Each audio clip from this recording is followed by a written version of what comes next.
எடுத்து வாசிக்க பார்ப்போம். 1ஆம் வசனத்துல இருந்து. கர்த்தர் என் மேய்ப்பராய் இருக்கிறார், நான் தாட்சாயியே. ஓகே, யாருக்கு இந்த சங்கீதத்தை எழுதுனா?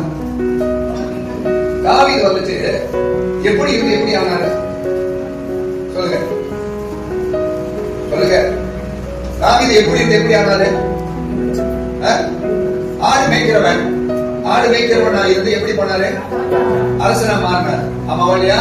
அப்ப அவர் இருக்க நிலைமை வேற. அவர் ஏற்கனவே எப்படி இருந்தாரு, ஆனா அவரோட வாழ்க்கையில அந்த சங்கீதம் எழுதும் பொழுது அவர் எப்படி இருக்கிறாரு? அப்ப இந்த இடத்துல சொல்றாரு, கர்த்தர் என்னோட மேய்ப்பராக இருக்கிறார், எனக்கு எந்த ஒரு குறையும் இல்ல. என்ன இல்லைங்க?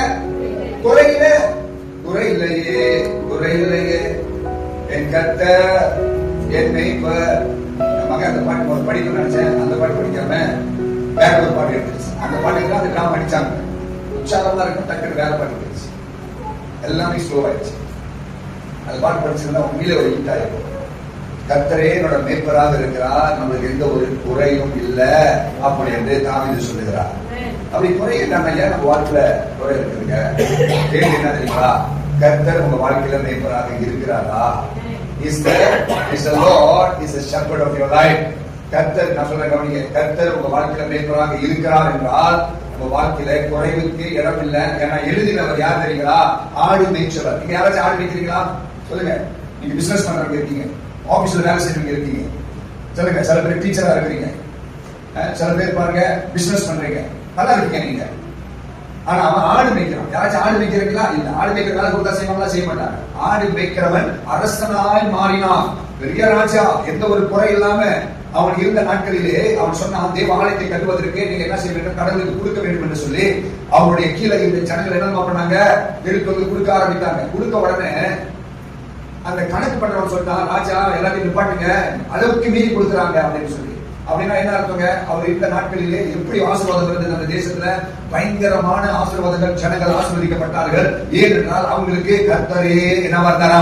மேய்ப்பராக இருந்தார். இன்னைக்கு உங்களோட வாழ்க்கையில, என் வாழ்க்கையில ஆண்டவர் மேய்ப்பராக இருந்தார் என்றால், ஆண்டவர் நம்மளை வழிநடத்துவார் என்றால், அவர் சத்தத்துக்கு செவி கொடுத்து நீங்க நடப்பீர்கள் என்றால் உங்களோட வாழ்க்கை கண்டிப்பாக என்னதுங்க? நன்மையும் கிருபையும் நிறைஞ்ச ஒரு வாழ்க்கையாக இருக்கும் என்று சொல்வீர்கள். அவரோட வாழ்க்கையில மேய்ப்பராக இருக்க வேண்டும். அவர் நடத்துகிற பாதையில நம்ம நடக்க வேண்டும். அவர் சொல்லுகிற சத்தத்துக்கு நம்ம செவி கொடுக்க வேண்டும். அவருக்கு நம்ம கீழ்ப்படியும் பொழுது அவருக்கு தெரியும் இந்த ஆடுகளை எந்த இடத்துல கொண்டு போக வேண்டும், எப்ப செழிப்பாக இருக்க வேண்டும், கர்த்தருக்கு தெரியும் என்று சொல்வீர்கள். இன்னைக்கு பிரச்சனை என்ன தெரியுங்களா?